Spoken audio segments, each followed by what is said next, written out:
7, 6, 5, 4, 3, 2. Engine start, 1, 0, and liftoff of the Delta II rocket with Kepler on a search for planets in some way like our own. On March 6, 2009, the Kepler spacecraft rocketed into the night sky on its mission to search for Earth-sized planets in our galaxy. It was really an exciting experience to be at the launch. I wondered, is it actually going to get into orbit? Is it going to be successful? Will it find planets? Or will it fall into the sea? There's no backup. This is our chance. So it was really an ethereal experience to be there, watch it blaze into the sky, get into orbit, then finally hear its signal. It's okay, it will work. The spacecraft was designed to search one region of our galaxy for evidence of exoplanets, or planets that are outside our solar system. Using special detectors similar to those found in digital cameras, Kepler will measure the light from many stars and wait for planets to transit in front of them. The system is sensitive enough to gauge the slight dimming of a star's light output when a planet passes between the star and the telescope. Kepler has the unique ability to study the light from an enormous number of stars while gathering very high-quality data about each. Soon after the launch, Kepler was maneuvered into an Earth-trailing orbit around the Sun. 1 month later, the telescope ejected its dust cover, ran its diagnostics, and within a day, the first light test was completed. We had never actually taken a picture of real stars in the sky. This was the first time. It was going to tell us how the optics were working. Are we in focus? Is the light coming in as we expected? And at 9 o'clock, unexpectedly, we got an email from our engineer saying that the data had been transferred to Ames. So I went into the data den where the big computer monitors are, and I pulled up the image. And watching that image stack itself onto my computer screen was like champagne filling a glass with all of the stars that were there. And I knew that there were 4.5 million stars in our field of view, but seeing them displayed there and really understanding the density of stars that we were looking at, it was beautiful. The Kepler telescope stares continuously at the same section of the galaxy for a month at a time, measuring the brightness of its target stars. Once a month, it stops viewing for a few hours to turn back towards Earth to transmit its valuable data.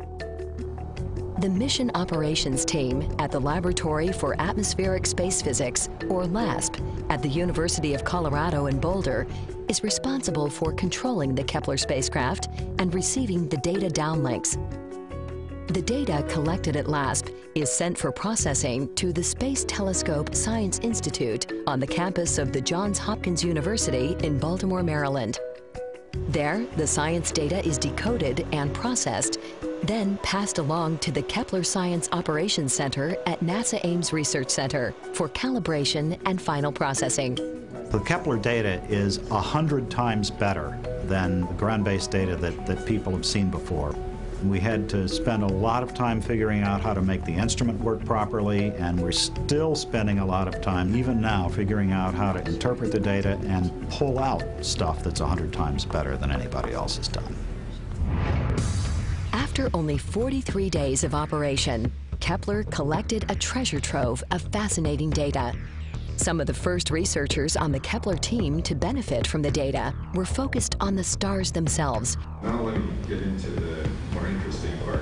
Their research, called asteroseismology, is the effort to understand the structure of stars by studying the unique pulses or quakes that each star generates internally. What we study is the periods of vibrations in stars.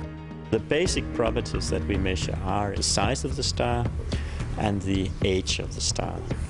So if you don't know the size of the star, you actually also don't know the size of the planet. So what we are simply doing is that we use the vibrations to measure the size of stars, and therefore we also know the size of the planets. Kepler will from now on be the mission that you go to when you want the real data. It is a revolution. An early challenge for the Kepler science team was to validate the quality of their first 43 days of data. They chose to observe a previously discovered exoplanet to prove that their methods would work. P7b is one of 3 known transiting planets that were discovered in Kepler's field of view before we launched, so of course we put them on our target list. And the first day that we looked at data from Kepler during commissioning, we looked at this star's light curve. The big surprise was that we were able to see the planet going behind the star. So as the planet goes in its orbit towards the backside, it gets brighter because you're seeing more of its sun-warmed face. But then it winks out for about 2 hours as it goes flying behind the star. And the amazing thing is that this drop in brightness of this secondary occultation is only 100 parts per million. But 100 parts per million is a magic number because that's the size of the drop in brightness that you expect for an Earth-sized planet transiting or crossing the face of a sun-sized star.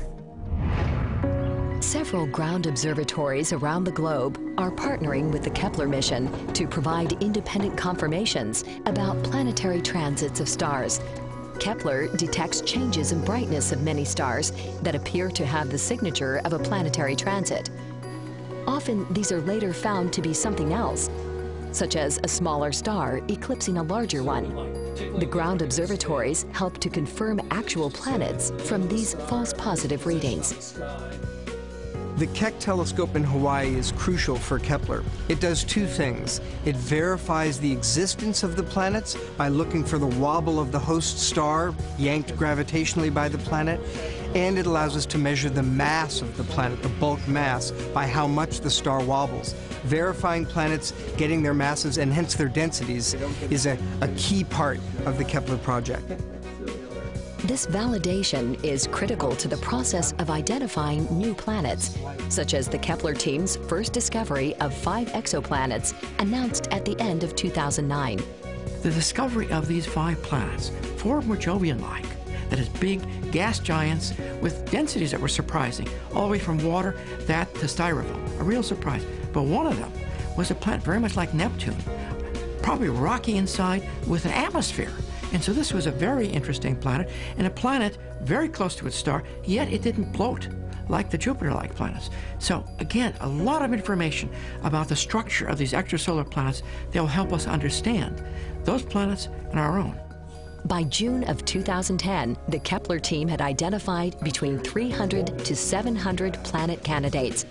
They released a data set containing about 300 of these possible planets to their research partners around the world to help accelerate their search. Kepler is revolutionizing the field of exoplanet science. For the first time, a large number of planet candidates can be studied using extremely high-quality data. We're talking about hundreds and hundreds of planets using the best data we have ever seen here on Earth. This will lead to the discovery of many, many new exoplanets and a better understanding of the types of star systems and planets out there. What I find most fascinating is that Kepler is making discoveries of phenomena that we have never before witnessed.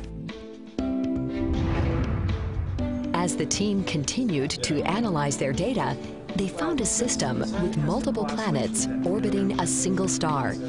This important discovery was announced in August of 2010. Kepler 9 is a very special system because it's the first time that anybody has detected a system of planets where multiple planets are transiting or crossing the face of their stars. Moreover, we found a 3rd planet, much smaller, in a much tighter orbit, 1.6 days. It's 1.6 Earth radii, making it a super-Earth. So we find 2 Saturn-sized planets and 1 super-Earth-sized planet. It represents Kepler's first super-Earth-sized planet, as well as the first discovery of multiple transiting planets in one system. As they continued to process new data and refine their existing data, the Kepler team made perhaps their most important discovery yet. By January of 2011, Kepler reached another major milestone, which was the announcement of the discovery of its first rocky planet, Kepler 10b. This planet is only slightly larger than the Earth, 1.4 times the radius of the Earth, and about 4.5 times as massive as the Earth. But what's really exciting about this planet discovery is that the average density unquestionably says that this is a rocky world. And it's the first such world that is unquestionably rocky. Kepler continues to stare at the stars as it watches for shadows in transit. These shadows will hold the key to a wealth of new discoveries that the Kepler team hopes will answer the question, are Earths common or rare in our galaxy? And the Kepler Space Telescope is the right tool at the right time to finally answer that question.